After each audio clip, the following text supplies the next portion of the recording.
think first of all, I would want to thank that person for sharing that information with me and really be able to support them in whatever that looks like for them. And so, as a professional, I would want to assess what the risk is there. So, is this something that they are passively thinking about? Is this something that they are actually planning to take action on, have a plan in place?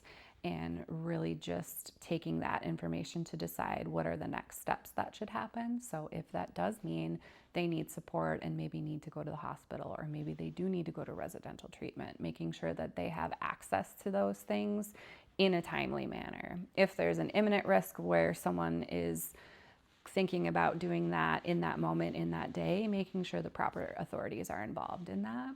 So that's how I would approach that as a professional. But if I were someone who was having this conversation with a loved one, I would really want to sit with that person. And sometimes that means not talking, because I think sometimes people can really have a hard time figuring out what the right thing is to say.